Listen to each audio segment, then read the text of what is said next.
CVV के arts classes में आप सभी का एक बार फिर से स्वागत है। जो आपका 2 बजे से पेपर होने वाला है गृह विज्ञान का, आज उसमें से 20 नंबर का बहुविकल्पीय प्रश्न पूछा जाएगा। मैंने मॉडल पेपर जारी कर दिया था, आपने देखा होगा उसे।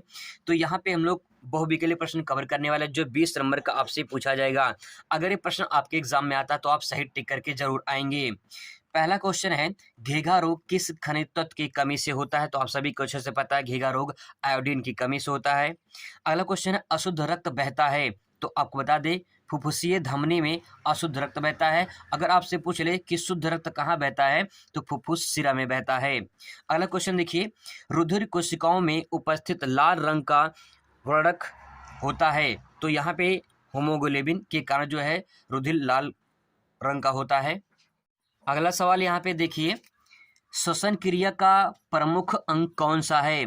तो श्वसन क्रिया का जो प्रमुख अंग है वो आप यहाँ पे फेफड़ा दे सकते हैं। तो फेफड़े में ये जो है श्वसन क्रिया का कार्य होता है, तो ये करेक्ट हो जाएगा। अगला सवाल है, रुधिर की शुद्धि होती है? रुधिर की शुद्धि कहाँ होती है? तो मैंने बताया था, ये फुफ्फुस में होता है।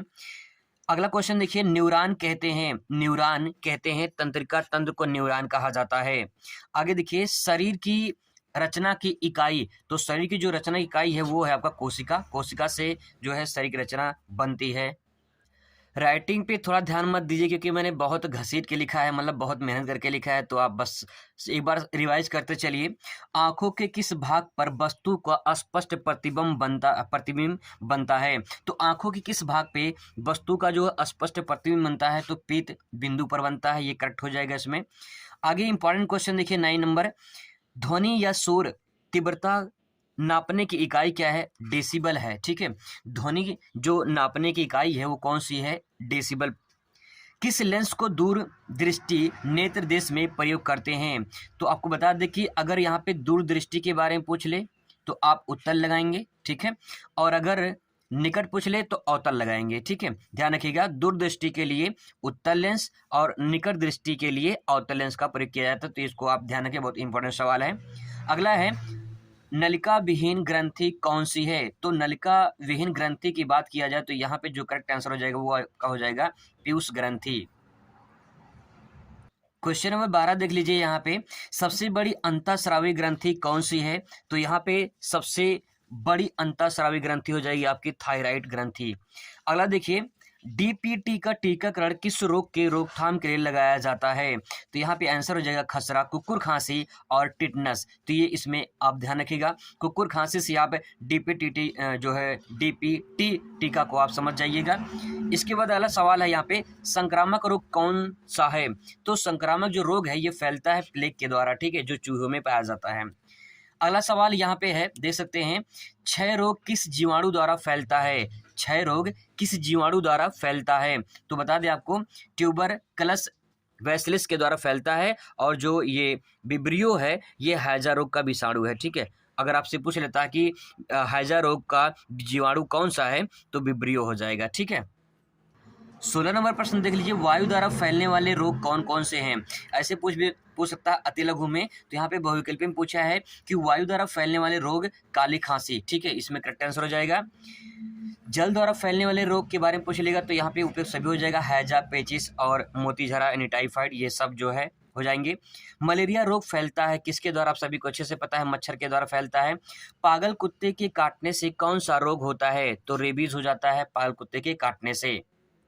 अगला सवाल देखिए, प्लेग रोग फैलता है, मैंने आपको बताया था प्लेग रोग चूहे द्वारा फैलता है, तो करेक्ट आंसर चूहे द्वारा हो जाएगा। ध्वनि प्रदूषण प्रभावित होता है? अगर ध्वनि प्रदूषण हो रहा है तो उससे कान को प्रभावित करता है। पर्यावरण दिवस, इंपॉर्टेंट पॉइंट है, पर्यावरण दिवस कब मनाया जाता है? 5 जून को मनाया जाता है, पर्यावरण दिवस 5 जून को मनाया जाता है। अगला प्रश्न है, सर्वाधिक भूकंप किस देश में आते हैं? तो जापान में सर्वाधिक भूकंप आते हैं। एक पॉइंट यहाँ पे देख लीजिए, अगर आपसे पूछ लेता कि भूकंप मापी यंत्र कौन सा है, तो सिस्मोग्राफ हो जाएगा, और अगर पैमाना पूछता है तो रिक्टर स्केल लगाएंगे। देखिए, भूकंप जो मापा जाता है वो सिस्मोग्राफ एक यंत्र होता है, ये यंत्र का नाम है, ठीक है, और जिस पैमाने पर नापा जाता है वो रिक्टर स्केल है। क्वेश्चन नंबर 24 देख लीजिए, गुजरात का भुज शहर किस प्राकृतिक आपदा के कारण ध्वस्त हुआ था? तो बता दें, भूकंप के द्वारा जो है यहाँ भूकंप आया था, जिसके द्वारा जो है ये 2001 में आया था भूकंप, जिसके द्वारा भुज शहर में प्रभावित हुआ था। प्राकृतिक आपदा नहीं है, इंपॉर्टेंट क्वेश्चन है, पूछ सकता है आपसे कि प्राकृतिक आपदा नहीं है मतलब कि नेचुरल यहाँ पे जो आपदा आ रही है वो कौन सा है? बाढ़ है, भूकंप है, अग्निकांड है, भूस्खलन है। तो बाढ़, भूकंप, भूस्खलन। भूस्खलन मतलब होता है भूकंप मतलब पृथ्वी यानी भूमंडल, स्खलन मतलब खिसकना, भूमि का खिसकना, और भू मतलब भूमंडल, पृथ्वी, भूमि का कांपना, बाढ़ तो आता ही है, ठीक है। तो ये सब क्या है? प्राकृतिक। अग्निकांड क्या हो जाएगा आपका? कृत्रिम हो जाएगा, ठीक है। एकांकी परिवार का अर्थ है, इंपॉर्टेंट पॉइंट है, ध्यान रखिएगा इसको। एकांकी परिवार का अर्थ है, एकांकी परिवार में जैसे कि इसमें आप इसमें पति, ठीक है, इसमें पति होना चाहिए और इसमें जो है पति के साथ जो है पत्नी होना चाहिए और इनके छोटे छोटे जो बच्चे होंगे या फिर जो अविवाहित बच्चे होंगे, ये जो कहलाएंगे, यही एकांकी परिवार कहलाता है। तो इसमें देखिए जिसमें पति, पत्नी और उनके बच्चे हों, ये परिवार कहलाएगा एकांकी परिवार। अगला सवाल देख लीजिए, बाल्यावस्था मानी जाती है, तो बाल्य जो अवस्था मानी जाती है ये 6 से 12 वर्ष तक मानी जाती है। बाल विवाह रोकने का उपाय बताइए। तो बाल विवाह रोकने का उपाय क्या है? शिक्षा का अधिक से अधिक प्रसार किया जाए, दहेज प्रथा का विरोध किया जाए, अंतर जातीय विवाह का प्रोत्साहन किया जाए। ये सभी हो जाएगा, क्योंकि बाल विवाह तभी रुक सकता है जब ये तीनों काम करेंगे। भारतीय कानून के अनुसार लड़का लड़की के विवाह योग्य आयु मानी गई है। तो आपको बता दें 18-21 वर्ष, मतलब 18 साल लड़की का, 21 वर्ष लड़के का होना चाहिए। क्वेश्चन नंबर 30 देख लीजिए, विवाह निरोधक अधिनियम कब पारित किया गया था? तो यहाँ पे सवाल बन सकता है, विवाह अधिनियम निरोधक जो है अधिनियम कब पारित किया गया था? तो 1961 में पारित किया गया था। बच्चों में अस्थायी दांतों की संख्या होती है तो 20 होती है, ठीक है। केंद्रीय समाज कल्याण विभाग, इंपॉर्टेंट पॉइंट है, ध्यान रखिएगा इसको। केंद्रीय समाज कल्याण विभाग की स्थापना 1953 में हुआ था। कब? 1953 में हुआ था। यूनिसेफ स्थापना, ये भी इंपॉर्टेंट है, यूनिसेफ स्थापना जो है इसकी स्थापना 1946 में इसकी स्थापना हुई थी यूनिसेफ की। अगला प्रश्न देख लीजिए, हिंदू विवाह का उद्देश्य क्या होता है? धर्म पालन करना, संतान प्राप्ति, काम सुख। तो ये सभी इसमें करेक्ट आंसर हो जाएगा। आगे प्रश्न देख लीजिए, निम्न में से कौन सी प्राकृतिक आपदा नहीं है? प्राकृतिक आपदा नहीं है। तो अगर कोई आत्महत्या कर लेता है तो ये प्राकृतिक नहीं है, बल्कि उसके हाथ में है, मतलब मानव के हाथ में होता है, तो ये नेचुरल नहीं है, करेक्ट आंसर हो जाएगा। कुछ मॉडल पेपर का इंपॉर्टेंट पॉइंट देख लीजिए, पोलियो किससे फैलता है? तो ये विषाणु द्वारा फैलता है। पोलियो जो फैलता है ये विषाणु द्वारा फैलता है। कौन सा विटामिन जल में घुलनशील होता है? तो विटामिन सी और विटामिन बी भी होता है, ठीक है। विटामिन सी और विटामिन बी जल में घुलनशील होता है। शरीर की रोगों से संघर्ष करने की शक्ति को कहते हैं। रोग प्रतिरोधक क्षमता जिनके अंदर ज़्यादा होती है वो अपने रोग से लड़ने की क्षमता उनकी ज़्यादातर होती है। क्वेश्चन इंपॉर्टेंट है, विश्व स्वास्थ्य संगठन यानी WHO, वर्ल्ड हेल्थ ऑर्गेनाइजेशन, विश्व स्वास्थ्य संगठन का मुख्यालय पूछा है। तो मुख्यालय की बात करें तो जिनेवा में है। जिनेवा पड़ता है ये स्विट्जरलैंड में, ठीक है, यूरोप में है स्विट्जरलैंड। वहाँ पे स्विट्जरलैंड में जो है जो जिनेवा है वो शहर है जिनेवा, ठीक है। और आपको बता दें कि विश्व स्वास्थ्य संगठन WHO की जो स्थापना हुई थी 1948 में हुई थी, ठीक है। 1948 में। आप एक दवा आती है फोरेट, ठीक है, एक दवा आती है फोरेट, ठीक है, फोरेट। तो 1948 आप याद कर सकती हैं कि 1948, ठीक है। अगला प्रश्न देख लीजिए, मनुष्य का मस्तिष्क कहाँ होता है? तो आप सभी को चीज पता है, कपाल में है, कपाल गुहा में होता है।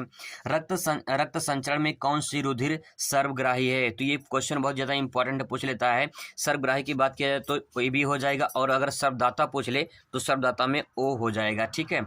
निम्नलिखित में से एक राष्ट्रीय समस्या है जनसंख्या विस्फोट।